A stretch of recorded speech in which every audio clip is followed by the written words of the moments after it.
안녕하십니까? 네.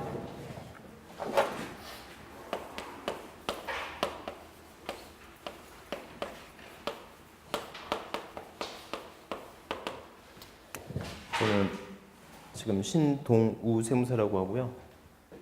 사는 곳은 구리입니다. 구리. 구리에서 사무실도 같이 하고 있고. 그래서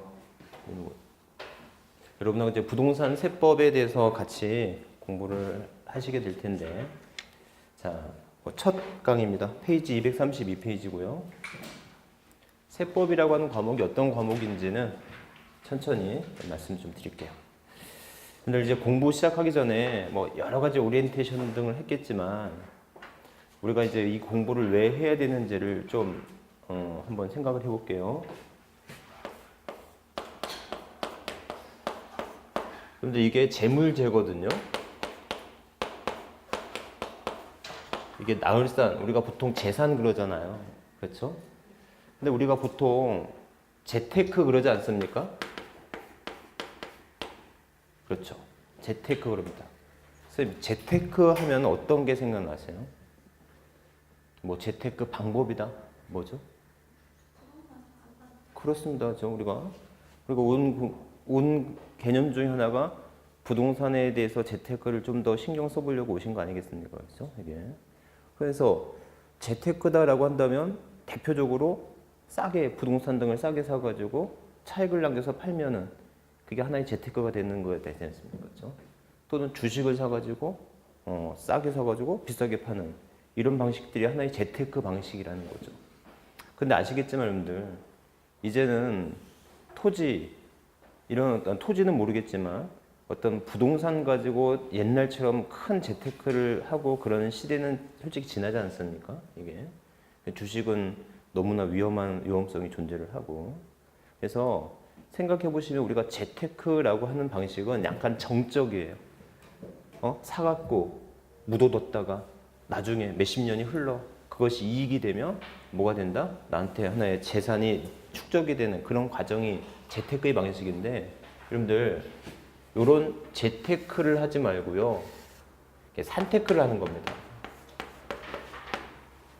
그러니까 재테크 그러면 약간 정적인 의미인데, 산테크, 나흘산이거든요. 이게 뭐냐면 내가 일을 안 하고, 내가 일을 안 한다기보다도 내가 어떻게 직장을 그만두거나 또는 뭐 어떻게 상황이 어도 계속적으로 나한테 뭔가 수입이 될 수 있는 수입원이 계속적으로 발생하는 그런 어떤 테크를 하는 게 더 좋지 않을까라는 겁니다.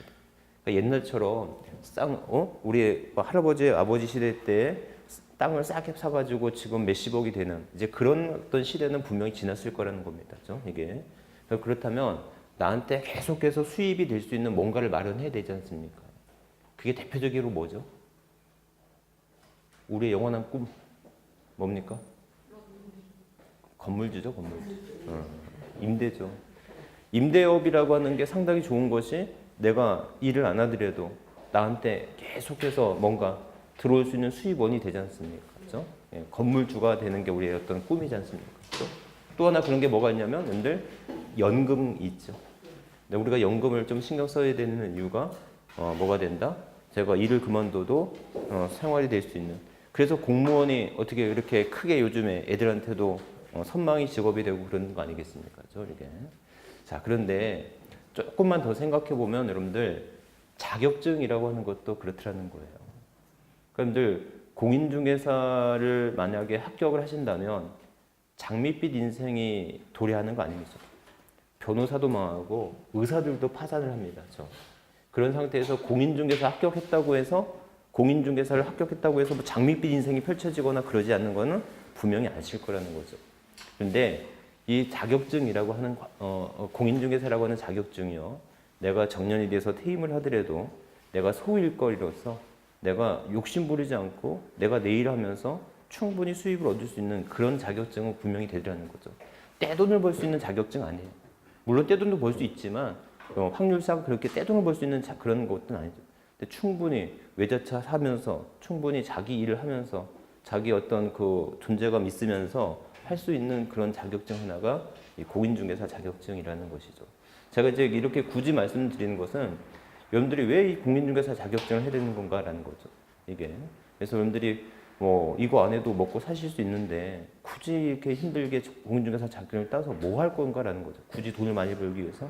네, 그렇게 생각하시기보다는 내가 평생 죽을 때까지 정말 70 넘어서까지도 할 수 있는 일이 있다면 공인중개사 자격이 아닌가 싶다라는 거죠. 그래서 여러분들 내가 뭐 큰 돈, 재테크 방식으로 해서 내가 부동산에 대한 전문 지식이 있어가지고 이거 사가지고 나중에 비싸게 판다.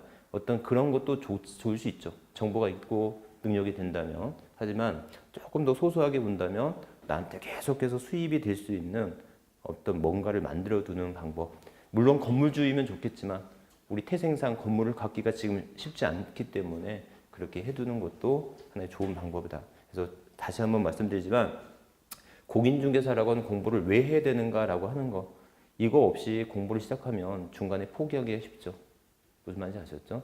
그래서 내가 이 공부를 왜 해야 되느냐라고 하는 것을 다시 한번 좀 생각을 하고 공부를 시작하는 게 좋지 않을까라는 거죠. 저희 아버지가 세무공무원이셨어요. 네, 평택에 대해서는 조금 약간 뭐 어릴 때 추억이 있는데 아버지가 이제 세무공무원이셨고 이제 그 서울 쪽에서 세무공무원이셨는데 갑자기 어렸을 때 한 30년 전입니다. 한 30년 전에. 30년 전에 평택으로 발령 내신 거예요. 평택 세무서를 이렇게. 그래서 평택에서 한 2, 3년 정도 살았었거든요. 어렸을 때 한 7살, 10살 그때 정도에 이렇게 살았었는데 생각해 보니까 저희 아버지가 비리 공무원이셨던 거야. 지금 와서 보니까 서울에서 잘 하시다가 걸리셔가지고 약간 좌천이라고 해야 될까? 그때는 평택이 조금 했었을 거 아닙니까? 평택에 지금 와서 보니까는 아버지가 그때 걸린 거야. 걸려가지고 평택세무서로 좌천됐다가 2, 3년 있다가 다시 서울로 올라가셨는데 아까 제가 빨리 와가지고 평택역 잠깐 놀러 갔다 왔거든요. 옛날엔 평택역이 되게 간이역 같은 그런 역이었었는데 엄청나게 좋아졌더라고요. 이게. 근데 이제 그런 아버지가 저한테 이제 아버지가 이제 세무공무원 하시다가 이제 세무사를 하셨고 그래서 저는 어렸을 때부터 저는 세무사를 해야 되는 줄 알았었어요. 이렇게 그래서 이제 세무사를 지금 하고 있는데 그런 아버지가 65세가 넘으셔가지고 공인중개사 자격증을 따신 거예요.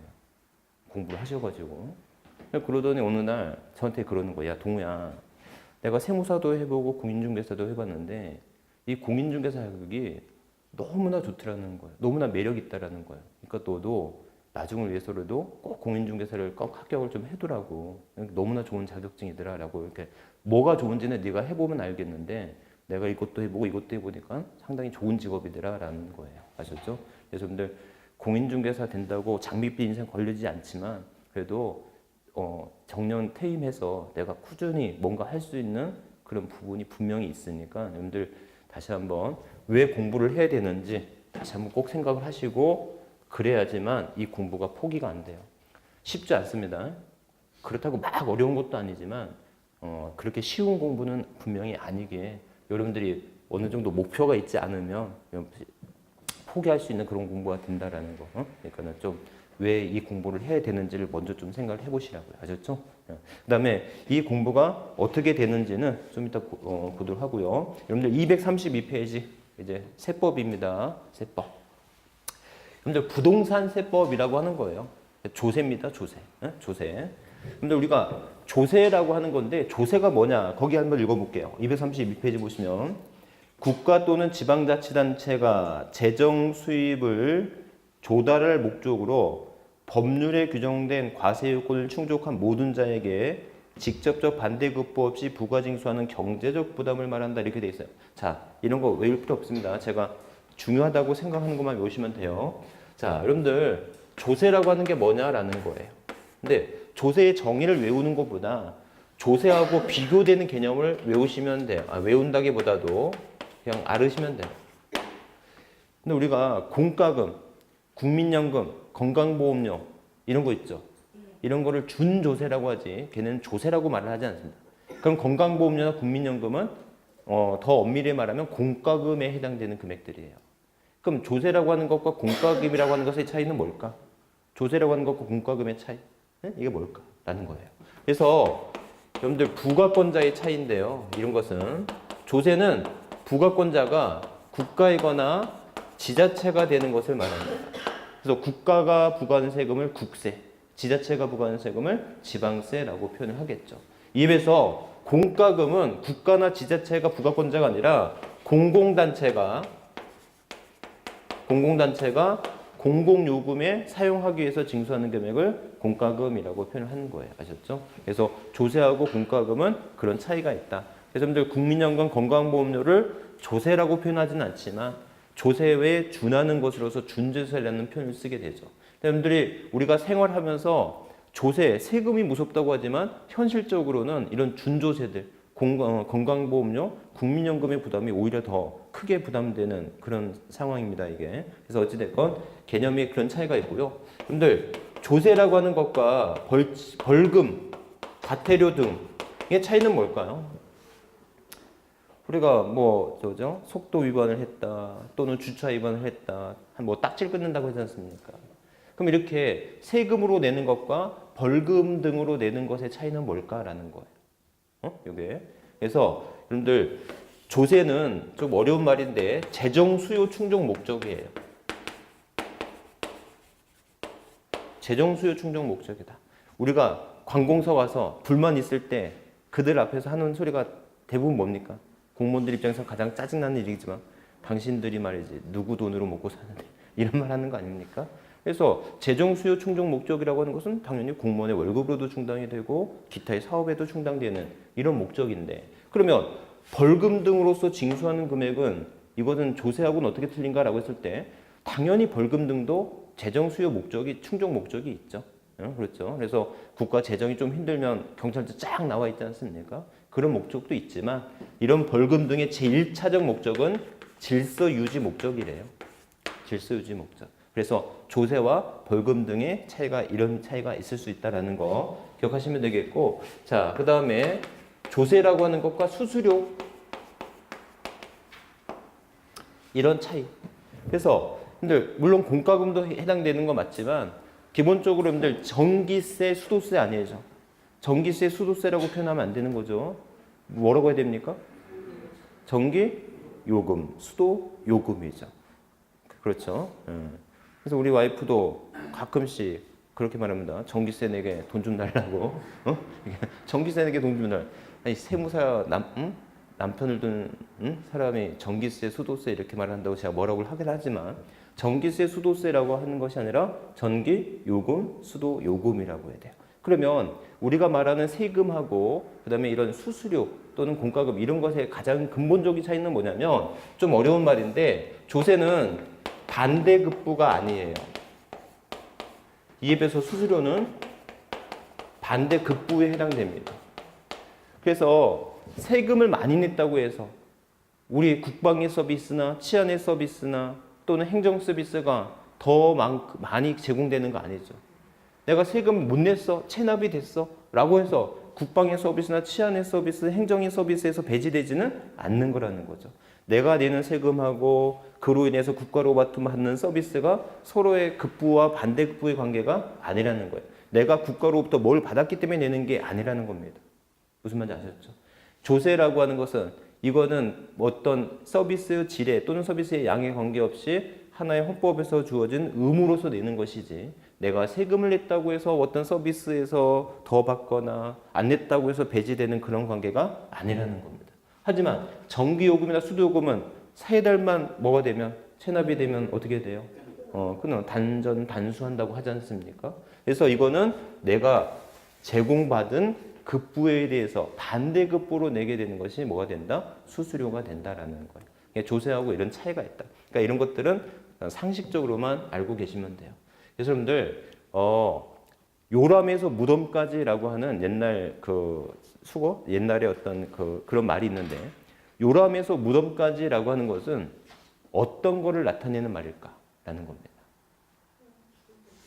응? 요람에서, 그러니까 태어나면서부터 죽을 때까지, 요람에서 무덤까지라고 하는 말은 어떤 단어를 설명한 말이래요. 이거 상식에서 많이 나오거든요. 네, 상식 문제인데. 네? 아니? 세금입니다. 세금.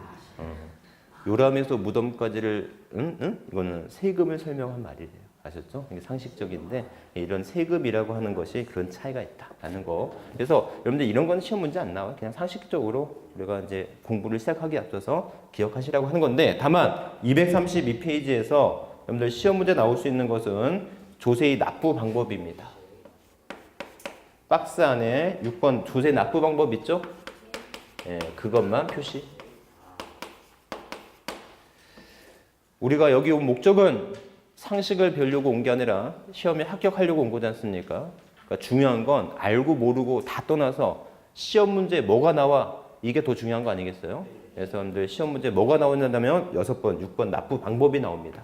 그래서 자, 세금의 납부 방법은 원칙적으로 금전 납부예요. 원칙적으로 금전 납부입니다. 세금은 물납하는 게 아니에요. 금전으로 납부하는 거다. 아셨죠? 하지만 예외적으로 물납이 인정되는 게 있어요. 물적 납부죠. 물건으로 납부하는 겁니다. 그래서 물건으로 납부하는 게 국세 중에 물건으로 납부하는 게 있고 지방세 중에서도 물납으로 납부하는 게 있다라는 거예요. 요게 외우셔야 돼요. 그래서 국세 중에 물납 인정되는 거 상속세만 물납 인정됩니다. 지방세 중 물납 인정되는 거 재산세로서 물납이 인정돼요. 이게요, 이제 개정된 건데 옛날에는 증여세도 종합부동산세도 양도소득세도 물납이 인정됐었거든요. 하지만 이제 물납을 인정하는, 물납을 이용하는 사례가 극히 드물어서 현실적으로 물납을 하는 사람이 거의 없더라는 거예요. 이해하셨죠? 그래서 물납을 인정되는 조세 대부분 사용하지 않고 있기 때문에 다 삭제하고 국세 중에서는 상속세와 지방세 중에서는 재산세만 물납을 인정하고 있다. 그래서 여러분들, 자, 첫 번째, 오늘 여러분들이 집에 갈 때 갖고 가셔야 될 거 물납 인정되는 조세 외우셔야 돼요. 물납 인정되는 조세, 국세 중에 뭐 있어요? 상속세, 지방세 중에서 재산세. 아셨죠? 물납 인정되는 조세, 요거 외우고 가시면 됩니다. 아셨죠? 자, 어렵지 않아요. 그래서 자, 232페이지 용어의 정의입니다.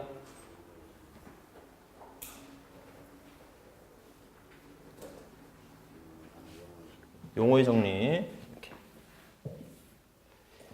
자, 그래서 여러분들 우리가 지금 뭐 일주일 정도 학원 다니셨지 않습니까? 그렇죠? 그래서 가장 힘든 게 뭐예요? 뭐가 힘든지도 모르죠, 지금. 그렇죠? 네? 네. 자, 뭐가 힘든지도 모르는 상태에서 이제 가장 먼저 공부를 하다 보면 힘든 것 중에 하나가 용어입니다, 용어. 이게 생활의 용어가 아니고 학문의 용어고 법의 용어이기 때문에 2, 3년, 40년, 50년 동안 법적 용어를 하나도 모르고 살아오셨다가 처음 뵙는 용어를 공부하려고 하니까 이 용어 때문에 공부를 못 하겠죠. 이게. 근데 여러분들 우리가 영어 공부할 때 보면 모든 단어를 다 알고 공부를 하진 않지 않습니까? 마찬가지로 공인중개사법, 공인중개사의 과목도 그런 거예요. 다 용어를 알고 공부를 시작하는 건 있을 수가 없다는 거죠. 공부를 하다 보면은 이제 용어가 다 알게 되는 거예요. 아셨죠? 그래서 제가 부탁하건데 여러분들이 힘들다고 해서 뭐 공인중개사 용어집 이런 거 사서 보고 그러지 마세요. 아셨죠? 그런 거 절대 쓸데없어요. 아셨죠? 그렇게 단어만으로 공부하는 거 공부가 자체가 있을 수도 없거니와 효과도 없으니까 뭐 용어집을 사서 공부를 한다든지 뭐 이런 것들은 안 하셔도 되고 대신에 어쩔 수 없어. 이거는 시간이 좀 흘러야 돼. 한 달, 두 달 정도 조금 적응기가 거치면 그 다음부터 이제 공부가 좀 들어오기 시작해요. 그래서 여러분들이 정말 잘 하신 게 한 달, 두 달 이렇게 빨리 오신 게 그나마 뭐가 돼? 이런 용어가 어느 정도 습득이 돼서 1월 달부터 이제 제대로 된 공부가 시작될 수 있는 거예요. 아셨죠? 그러니까 여러분들이 11월 달, 12월 달 와서 되게 힘드시더라도 1월 달, 2월 달 와서 힘든 것보다는 분명히 낫다는 겁니다. 이게 그러니까는 그런 거 용어에 대해서 너무 힘들어하지 마시고 용어는 어쩔 수 없이 이거는 시간이 해결해 줄 수밖에 없는 문제예요. 이거는 시간이 해결해 줄 수밖에 없는 문제니까 너무 그냥 급하게 생각하지 마시고요. 그래서 용어의 정리야. 이게 뭐냐면 우리가 지금 이제 국세나 지방세를 배울 텐데 그 국세나 지방세에서 나오는 용어를 미리 좀 알고 가자 하는 차원에서 여기 책에서 적어 놓은 건데 굳이 여기서 뭔가를 알려고 하지 말고 제가 몇 가지 말하는 것만 알고 가시면 돼요. 아셨죠? 그래서 여러분들 과세 주체 국가가 부과한 세금을 뭐라고 하고요? 국세라고 하고 지자체가 부과하는 세금을 지방세라고 말을 합니다. 그래서 여러분들 거기 지방세 보시면 도 단위에서 부과하는 세금, 특별시 단위에서 부과하는 세금 있는데 그런 것들 외우지 마세요. 여러분들 지금 보셨다시피 옛날에 문제는 이렇게 나왔어요. 옛날의 문제는 다음 중 국세를 찾으시오, 다음 중 지방세를 찾으시오, 그런 문제가 나왔는데 이제 그런 문제의 수준은 안 나옵니다. 하지만 국세인지 지방세인지를 알긴 알아야 돼요. 국세인지 지방세인지를 알긴 알아야 되는데 국세나 지방세 세목을 굳이 외울 필요는 없고 이렇게 공부하다 보면 아 이놈이 국세구나 이놈이 지방세구나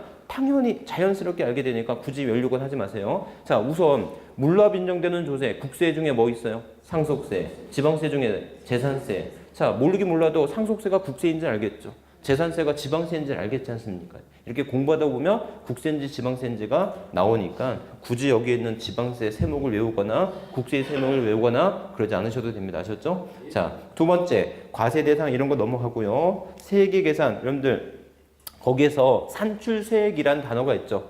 거기에다가만 표현해 주세요. 산출세. 페이지 233페이지 세액의 계산 있죠?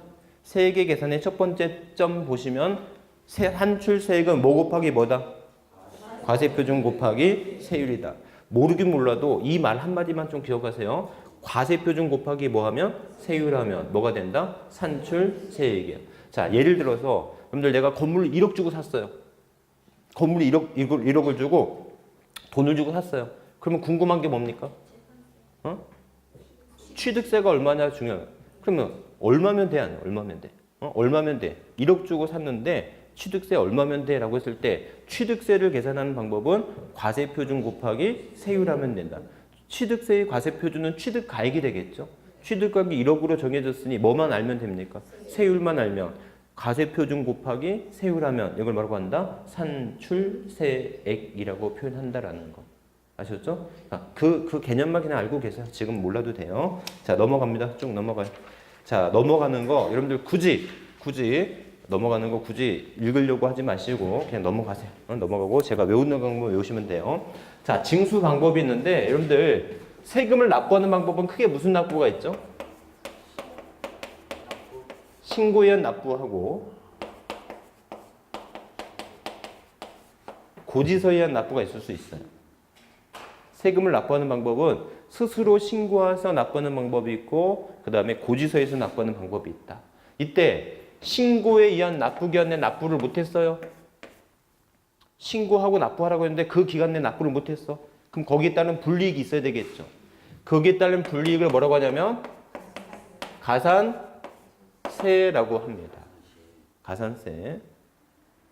그래서 235페이지 나와 있는 거예요. 가산세하고 가산금. 알겠죠? 그 다음에 고지서에 의한 납부에는 납부를 하지 않았어요.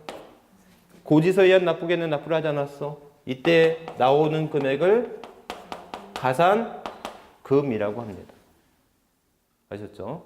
다시 한번 좀 이따 설명드리고 여러분들 우리가 전기요금이라든지 세금 고지서라든지 고지서를 받잖아요.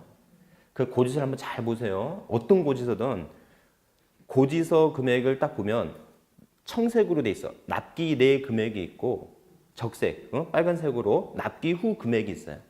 납기 내 금액하고 납기 후 금액의 차이가 있죠. 그럼 가산세의 차이일까요? 가산금의 차이일까요? 가산금이죠. 왜? 고지서가 나온 상태에서 고지서에 의한 납부에는 납부하지 않으면 그때 뭐가 된다? 가산금이 나옵니다. 자, 외울 때 좀 유치하지만 보세요. 신고 납부에 시옷을 따면 뭐가 돼요? 가산세. 아셨죠? 고지서에 의한 납부 기한 내 고의역을 따라서 뭐가 된다? 가산금이 된다. 대충은 이해하셨죠? 예, 뭐 유치하지만 자 예를 들어서 볼게요. 예를 들어서 여러분들 취득세는 취득일로부터 60일이 되는 날이 신고 납부 기한이에요. 이 신고 납부 기한 내에 신고 납부를 안 했대요. 그 뭐가 될까요? 가산? 그렇지.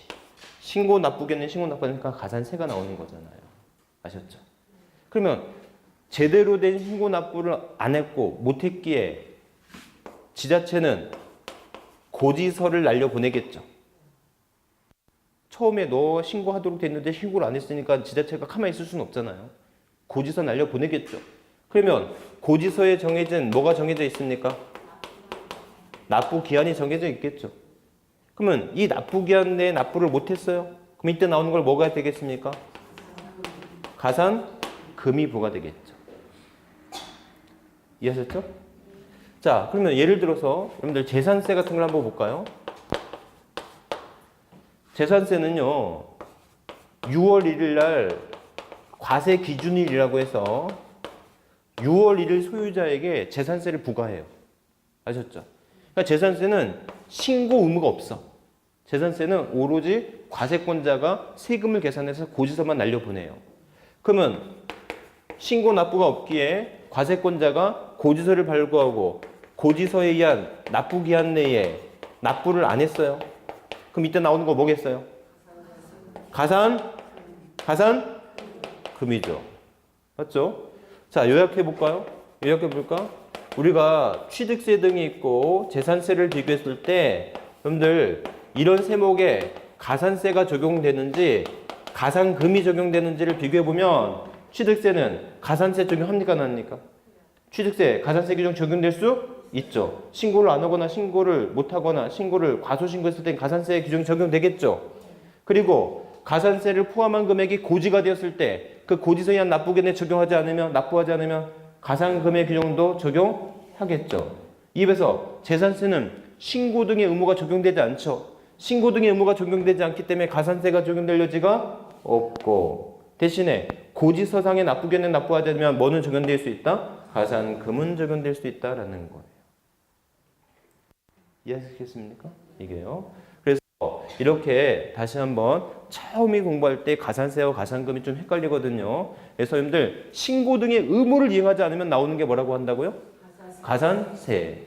그래서 신고 등 의무를 하지 않아 가산세가 포함된 금액이 고지가 되었을 때 고지서상의 납부기한에 납부하지 않으면 뭐가 나오는 거예요? 가산금이 나온다. 이해하시겠죠? 그래서 여러분들 그 성격을 보면 이 가산세는요 당해 세목에 포함합니다. 당해 세목에 포함을 한다고 해요. 입에서 가산금은 당해 세목에 포함하지 않는데요. 이게 무슨 소릴까라는 거예요. 이게 무슨 소릴까? 그래서 여러분들 자 여기 보면 취득세를 보면 취득세가 100원이었는데 가산세가 20이 되었어요. 취득세가 그러면 총 납부할 세금이 120원이 고지가 됐겠죠. 이 금액이 이제 고지가 되겠죠. 이해하셨죠? 원래는 얼마 스스로 신고해서 납부하면 얼마만 냈으면 돼? 100원만 냈으면 돼. 근데 제대로 된 신고 납부를 못했기에 20원이 포함된 금액이 고지가 되었단 말이죠. 그럼 여기서 취득세라고 불리우는 금액은 100원이에요? 120원이에요? 120원. 예? 100원이에요? 그렇죠. 우리 선생님 공부 좀 하셨네. 했어서 좀 하신 것 같아. 그래서 뭐냐면 여기서 당해 세목에 포함한다라고 하는 말은 가산세라고 하는 금액은 존재합니까 안 합니까? 가산세는 존재하죠. 20원의 금액에 가산세가 존재하잖아요. 근데 이 가산세가 존재하는 것은 가산세라는 이름으로 존재하는 게 아니고 당해 세목에 포함되어서 존재하는 거예요. 이해하셨죠? 형을 형이라고 부르지 못하고 아버지를 아버지라고 부르지 못하는 그런 형태의 것이 가산세라는 거예요. 가산세라는 세금이 있다 없다? 가산세는 존재해요 안 해요? 가산세는 존재하죠. 존재를 하되 가산세 이름으로 존재하지 않고 본세에 포함되어서 존재하는 거예요. 소득세에 대한 가산세는 가산세라고 부르지 않고 뭐라고 부르는 거예요? 소득세. 취득세에 대한 가산세는 취득세라고 부르는 거지 가산세라는 이름으로 별도로 존재하지는 않는 것이다라는 거예요. 제 말 이해하셨죠? 하지만 가산금은 조세가 아니에요. 조세 이외에 별도의 재정 수입으로 보는 거지 가산금은 취득세에 대한 가산금이라고 해서 그걸 취득세라고 부르지는 않는 거다라는 거예요. 제 말 이해하셨죠? 그래서 가산세는 존재하되 가산세 이름으로 존재하지 않고 본세에 포함돼서 존재를 해. 제 말 이해하셨죠? 이게. 그래서 여러분들 나중에 바로 다음 시간에 배울 텐데 이때 가산세가 생기잖아요. 근데 이 가산세는 독립된 세금이 아니게 이 가산세의 성립 시기를 얘기할 때는 본세에 따라가야 되는 거예요. 무슨 말인지 아셨죠? 좀 이따 설명드릴게요. 몰라주셔도 돼요. 그래서 여러분들 가산세는 독립된 세금이다 아니다. 독립된 세금이 될 수가 없어요. 그렇기 때문에 독립된 세금이 아니기에 독립된 성립 시기가 있을 수 있어요? 없어요? 없죠. 이해하셨죠? 독립된 세금이 아니기에 독립된 성립 시기를 가질 수가 없어. 그 말이 무엇인지는 좀 이따 알려드릴게요. 아셨죠? 이게 기억하시면 되겠고 가산금은 별도의 세금이다 아니 별도의 조세이다 아니다? 조세 아니에요. 조세가 아니고 얘는 조세 이외에 별도의 재정 수입이 되는 거다. 따라서 얘는 세금의 범위에 포함되지 않는다라고 보시면 되는 거예요. 자, 그래서 여러분들 이 가산세가 우리 이번 연도 시험 출제가 되었었어요. 이번 연도 출제가 되었었는데 이 가산세는 나중에 취득세 할 때 다시 한번 제대로 알 거고 우리 여기서 알고 가야 될 것은 여러분들 가산금만 먼저 알고 갈게요. 가산금. 그래서 235페이지 오늘 두 번째 주제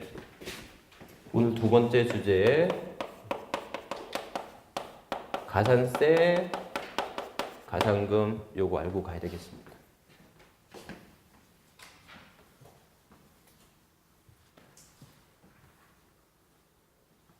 가산세 가산금 이렇게 다시 한번 켜보죠. 특히 가산금요. 자, 여러분들 235페이지 한번 읽어볼게요. 235페이지 가산금 별표해 주시고 오늘 기억하고 가야 될 문제. 자, 보시면 국세 및 지방세를 납부기한까지 납부하지 아니한 때에 고지세에게 가산하여 징수하는 금액과 그걸 가산금이라 하고 납부기한 지난 후 일정 기한까지 납부하지 아니한 때에 그 금액에 다시 가산하여 징수하는 금액 중가산금을 말한다. 국가 등에 대해서는 가산금 징수하지 아니한다 이렇게 돼 있대요. 자, 여러분들 이 가산금은요. 가산금이라고 하는 건 연체 이자의 성격이에요. 연체 이자라고 하는 건 시간이 흐르면 흐를수록 더 이자 금액이 늘어나지 않습니까?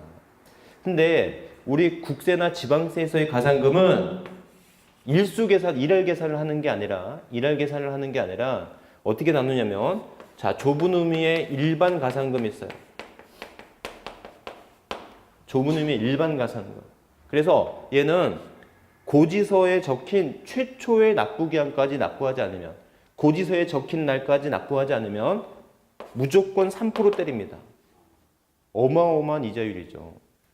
아셨죠? 고지서에 적힌 날까지 납부하지 않으면 체납된 일수에 관계없어. 그냥 무조건 3% 먼저 때리고 봐요. 아셨죠?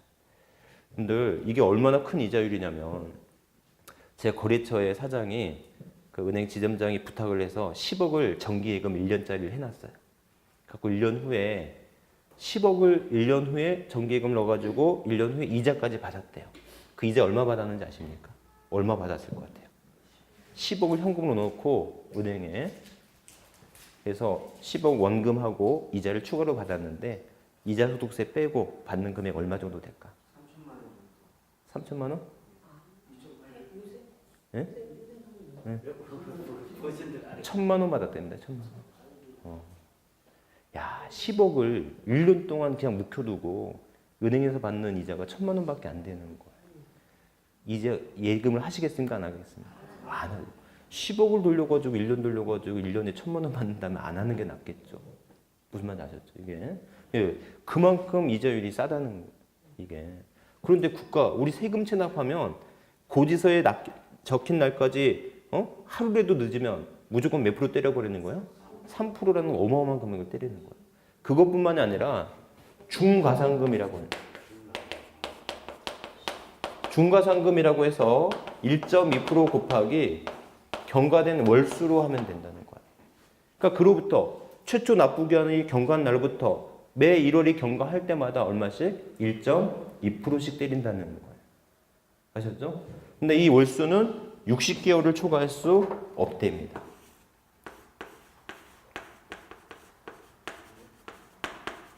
(60개월을) 초과할 수 없대요. 이렇게.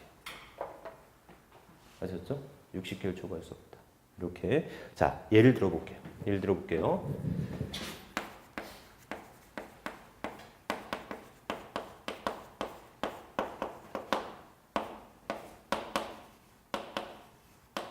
상속세가 6월 15일에 고지됐어요.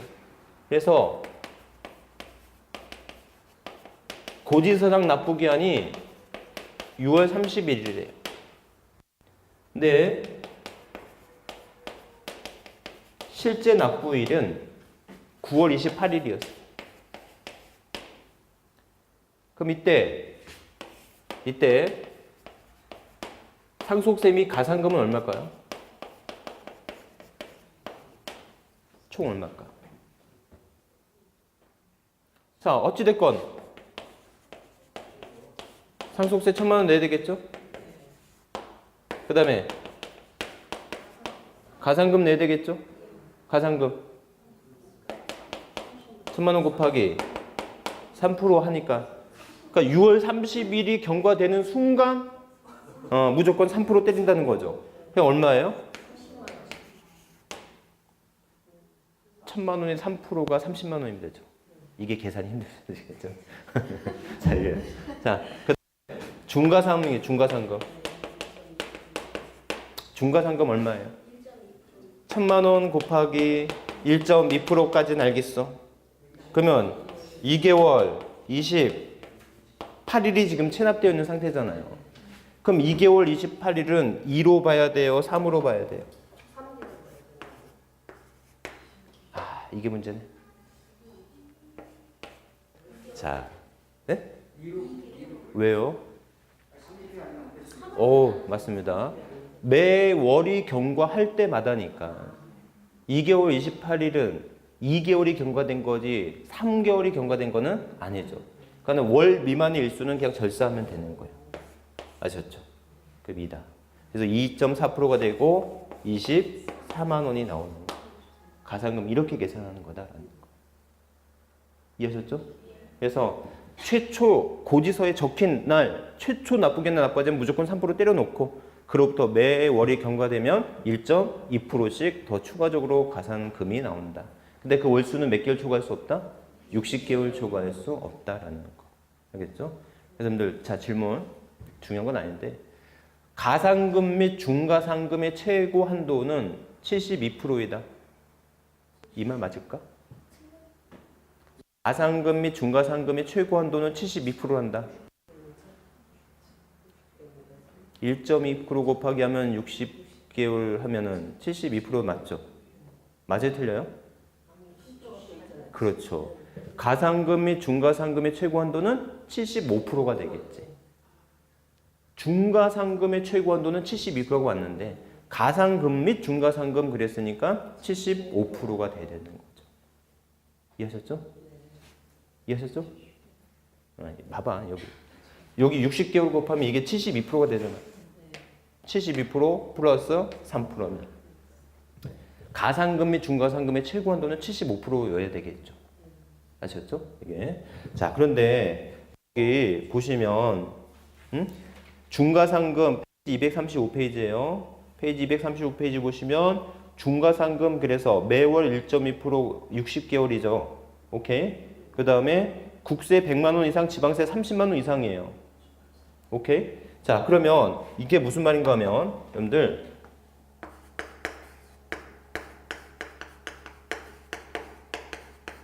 중가상금 배제가 있는데 100만 원,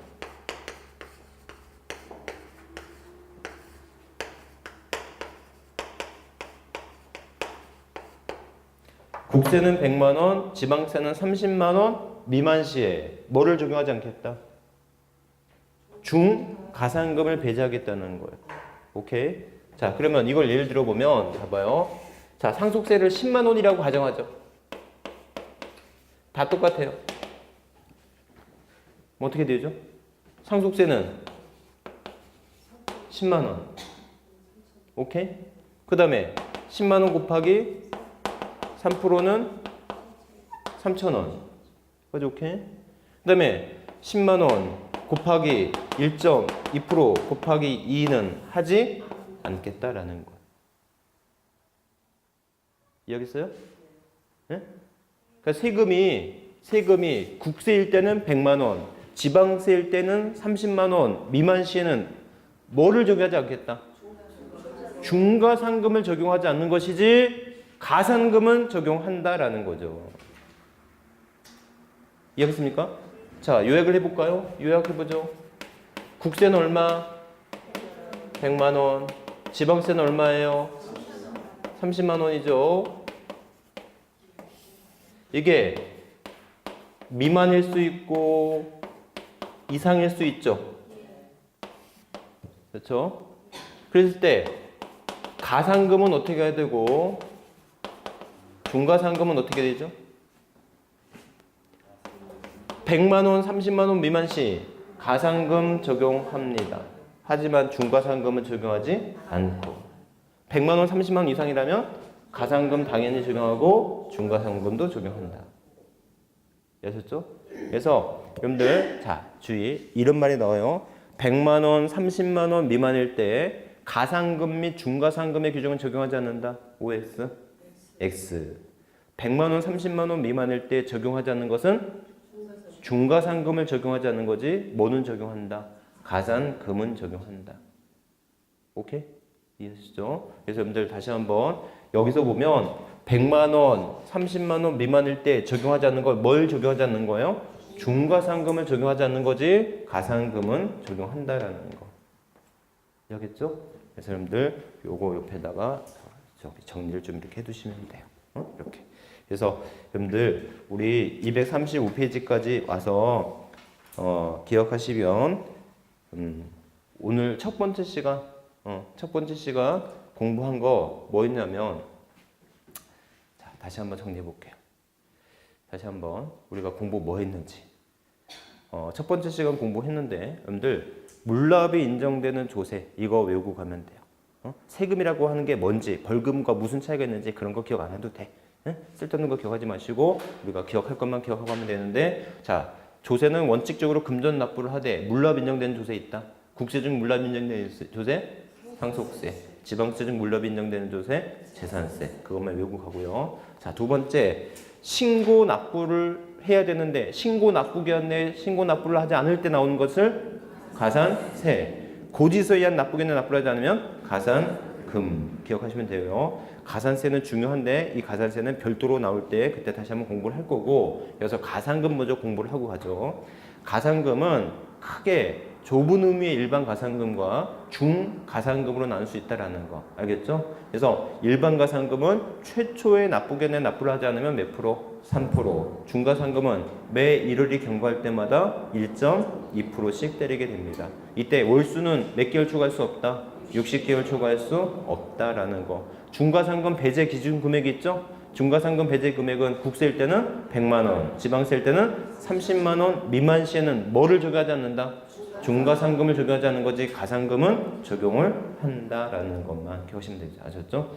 그 외에 납세 용어의 정리는 기억하지 않으셔도 돼요. 페이지 236페이지 가보시면 납세자와 납세 의무자의 개념이 있거든요. 이 납세자와 납세 의무자의 개념은 여러분들 굳이 뭐 구분하지 않아도 되겠습니다. 이렇게 여러분들 제가 그냥 넘어가는 것은 그냥 굳이 안 보셔도 돼요.